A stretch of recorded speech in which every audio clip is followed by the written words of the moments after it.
Though I walk through the valley of the shadow of death, I will fear no evil, for you are with me. Your rod and your staff, they comfort me. That's out of Psalm 23:4, a verse that I feel like a lot of us have heard, but there's one pivotal thing that I feel like we all kind of skip over, and it's walk through the valley.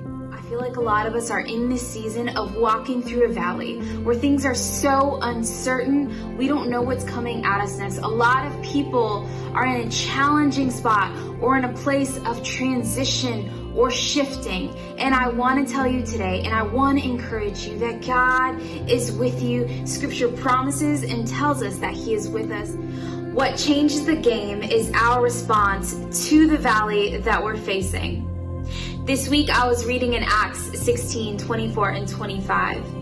Paul and Silas were beaten and they were thrown in jail and shackled at the feet. Some translations even say that they were undaunted, which means they were not discouraged by, they were not disappointed by, they were not affected by what was happening to them. But their response was something that all of us, including myself, need to take note of. It says at midnight, they prayed and they sang hymns and they worshiped God while all of the prisoners were listening to them. A few weeks ago, we had a sudden and unexpected loss in our family. My mother-in-law went to be with Jesus, and I found myself being peace and being strength for everyone else. That I woke up one morning and I said, God, when is it appropriate for me to grieve?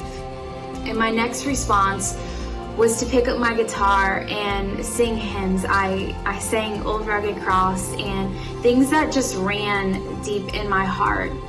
And I found so much strength and so much peace and so much comfort in those times with the Lord that I was able to take those moments and go out into the world and go out into the living room or my children's bedrooms where they were grieving and they were upset, and I was able to be strength and be love and be peace and be comfort for everyone else because I had spent time with Jesus. If you look at the life of Job, he lost everything he had. And his response was to go out to the field, fall to his knees, cry out to Jesus, and worship Jesus.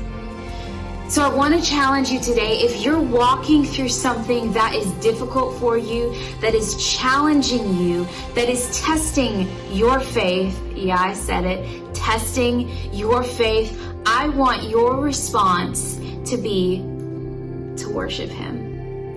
I promise you, you will gain strength and you will gain peace in those moments, much like Paul and Silas, who did what they were called to do, much like Job, much like all of these people in the Bible. We are called to do the same, to worship Jesus in spite of our circumstance.